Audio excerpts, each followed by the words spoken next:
Supreme court का देश भर के जो सिविल केस हैं और क्रिमिनल केस हैं उनको लेकर एक बड़ा फैसला आया है और 5 जजों के संविधान पीठ ने कहा है कि अगर किसी बड़ी अदालत ने किसी मामले में स्टे दे रखा है, अंतरिम स्टे है, तो वो जो 6 महीने के भीतर वो स्टे जो है खत्म अब नहीं होगा। 2018 का अपना फैसला सुप्रीम कोर्ट ने पलट लिया। हमारे साथ राकेश द्विवेदी साहब हैं जो सीनियर एडवोकेट हैं सुप्रीम कोर्ट में। सर, इस फैसले को आम लोगों को अगर हम बताएं तो इस फैसले के क्या मायने हैं?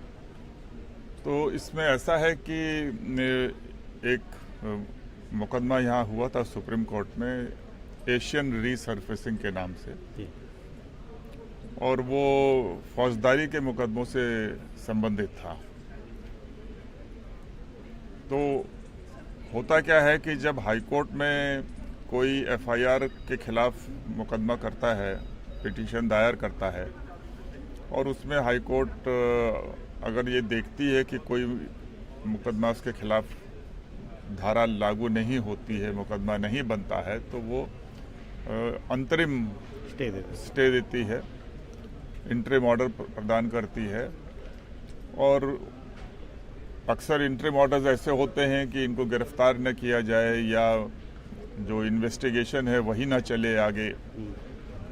तो चूंकि बहुत से हाई कोर्टों में काफ़ी अरसे लग जाते हैं मुकदमा दोबारा से जज के समक्ष प्रस्तुत होने में, और उससे विलम्ब होता है, उसको देखते हुए एशियन सरफेसिंग में सुप्रीम कोर्ट ने एक ये व्यवस्था प्रतिपादित किया कि अगर 6 महीने के अंदर हाई कोर्ट उस अंतरिम आदेश को अप्रूव नहीं करती है, पुनः स्वीकृत नहीं करती है और आगे नहीं बढ़ाती कारण देते हुए, तो वो अंतरिम आदेश जो पहले पारित हुआ था वो स्वतः उसका अंत हो जाएगा, समाप्त हो जाएगा, प्रभावी नहीं रहेगा। तो इसकी वजह से क्या हो रहा था कि अगर हाई कोर्ट में फौजदारी के ऐसे 1 लाख मुकदमे लंबित हैं, तो वो सारे स्टे ऑर्डर जो है वो विकेट हो जा रहे थे। मैजिस्ट्रेट फिर भी उसको अपनी कार्रवाई को, या थाना जो है वो अपनी कार्रवाई आगे नहीं बढ़ा रहा था। तो सुप्रीम कोर्ट ने एक और आदेश पारित किया कि निचली अदालतें जो हैं वो मतलब उन पर ये वो बाधित हैं।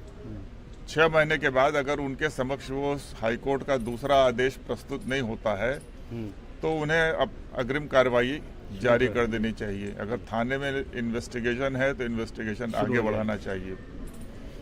तो इससे समस्या हो रही थी कि अब दोबारा से दरखास्त लगाइए उसको, अगर हाई कोर्ट ने किसी वजह से जो वादी है उसकी गलती न भी हो, अगर मुकदमा अदालत में लिस्ट नहीं हुआ, सूचीबद्ध नहीं हुआ, और सूचीबद्ध अगर हो भी गया है तो जज साहब के समक्ष इतने मुकदमे थे कि वो उसको दोबारा से नहीं सुन पाए उस दिन, तो स्टे खारिज हो गया। और खारिज हो जाने की वजह से उनको तकलीफ हो रही थी, तो फिर दरखास्त लगाइए। वो दरखास्त कब लगेगी और कैसे सुनी जाएगी, तो लाखों मुकदमे और सो बोझा और बढ़ता जा रहा था। और इसके अतिरिक्त ये बड़ी अन्यायपूर्ण व्यवस्था थी कि जो प्रतिपक्ष है वो अक्सर जानबूझ करके जवाब ही नहीं लगाएगा 6 महीने तक, क्योंकि 6 महीने बाद वो स्वतः खत्म हो जाएगा। तो ऐसी स्थिति उत्पन्न हो रही थी कि जब यद्यपि वादी की कोई इसमें गलती नहीं है कि मुकदमा 6 महीने में लिस्ट नहीं हो पाया या टेकअप नहीं हो पाया, सुना नहीं जा सका, फिर भी उसके खिलाफ जो उसने आदेश प्राप्त किया था वो स्वतः समाप्त हो रहा था। तो ये सब कुछ देखते हुए इलाहाबाद उच्च न्यायालय का जो वकीलों का बार है, बार एसोसिएशन, उसने अपने सचिव श्री नितिन शर्मा वहाँ के सचिव हैं, तो उनके मार्फत जो है ये यहाँ पर हम लोगों ने मुकदमा किया था। तो उसको आज फैसला सुनाया गया है और उसमें एशिया रीसर्फेसिंग का जो निर्णय था उसको पलट दिया गया है, उसको गलत करार दिया गया है। तो अब उसका परिणाम ये है कि जिस वादी को अगर कोई अंतरिम आदेश प्राप्त हुआ है तो जब तक वो अदालत उसको वेकेट नहीं करती है, उसको निरस्त नहीं करती है, तब तक वो आदेश चलेगा। और ये 6 माह की जो समय सीमा लगाई गई थी वो समाप्त कर दी गई है। तो ये इसका परिणाम होगा कि अब वो दोबारा से उसको बढ़ाने की ज़रूरत नहीं है। और इसके अतिरिक्त सुप्रीम कोर्ट ने अदालतों के लिए कुछ मार्गदर्शन भी सिद्धांत उसमें लिखे हैं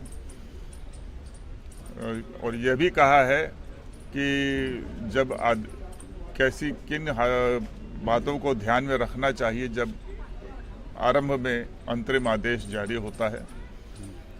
और तीसरी बात उन्होंने स्वयं सुप्रीम कोर्ट के और उच्च न्यायालय के लिए कहा है कि कोई ऊंची अदालत निचली अदालत को भी आम तौर पे ये निर्देश नहीं देगी कि इतने समय में आप एक निर्धारित समय के अंदर मुकदमा निपटा दीजिए, क्योंकि उस अदालत में कितने मुकदमे हैं, कौन से ज़्यादा अर्जेंट हैं, ये सब वहाँ के जजेस जो हैं वही देख सकते हैं।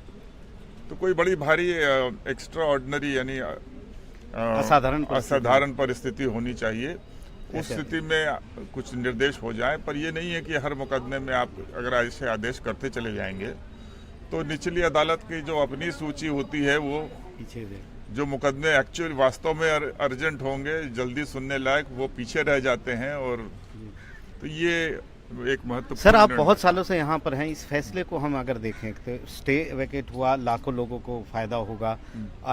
दूसरा जो है जो डायरेक्शन दिया, हमने देखते हैं जब भी कोई PIR आती है किसी तरह की बड़े मामलों में, गंभीर मामलों में, तो यही मांग होती है कि सुप्रीम कोर्ट इसको ऑब्जर्व करे, ट्रायल कोर्ट को आदेश दे। तो वो जो ये जो आदेश अब सुप्रीम कोर्ट ने दिया है, ये कितना बड़ा, कितना महत्वपूर्ण आदेश ये है? तो ये काफ़ी महत्वपूर्ण है। तो हम वकीलों को भी बड़े सोच समझ करके देखना होगा कि हम ये नहीं है कि आम तौर पे हमारा क्लाइंट है, हम लोग अक्सर अपने क्लाइंट के इंटरेस्ट में ये जोर डालते हैं कि भाई कुछ नहीं हो रहा है तो कम से कम हाई कोर्ट को आदेश कर दीजिए कि वो जल्दी हमारा निपट जाए मुकदमा। उनकी अपनी समस्या है कि वहाँ देरी हो रही है। तो जो विलम्ब की समस्या है वो तो अपनी जगह है और उसके लिए उसका हल ढूंढना पड़ेगा सभी अदालतों को मिलजुल करके। अच्छे जज नियुक्त हों और सुनवाई हो, अंतिम सुनवाई हो। तो ये तो एक अपनी समस्या है, मगर इसका उपचार ये नहीं था कि मेरी गलती हो या ना हो, हमारा आदेश खत्म हो गया 6 महीने बीतने पे। तो इस फैसले को आप किस तरह से देखते हैं? क्या इस फैसले से आप संतुष्ट हैं या आम लोगों को इससे फायदा होगा, वादियों को? हम लोग तो संतुष्ट हैं, क्योंकि हम लोग तो चाह ही रहे थे कि ये एशिया से रिसर्फेसिंग का जो 6 माह का सीमा था वो समाप्त कर दिया जाए। और हम समझते हैं इससे जो हाई कोर्ट के जो मुकदमों का निस्तारण का जो संचालन है उसमें लाभ होगा। बाकी जजों को अपना देखना होगा कि कैसे मुकदमों को जल्दी निस्तारित करें। बहुत बहुत धन्यवाद। एक राकेश दीक्षित द्विवेदी साहब ने बहुत अच्छी तरह से समझाया है हाई कोर्ट को लेकर, और सुप्रीम कोर्ट ने अपने ऊपर भी ये बात लागू की है कि साधारण परिस्थितियों में ही सिर्फ किसी निचली अदालत को समयबद्ध तरीके से एक टाइम पीरियड के भीतर किसी मामले का निपटारा करने को कहा जाए, क्योंकि वो जो अदालतें होती हैं वही जानती है कि वहाँ की जो ज़मीनी परिस्थिति क्या है, वहाँ के हालात क्या हैं। तो एक बड़ा फैसला संविधान पीठ का आया है। नई दिल्ली से आशीष भार्गव, NDTV इंडिया।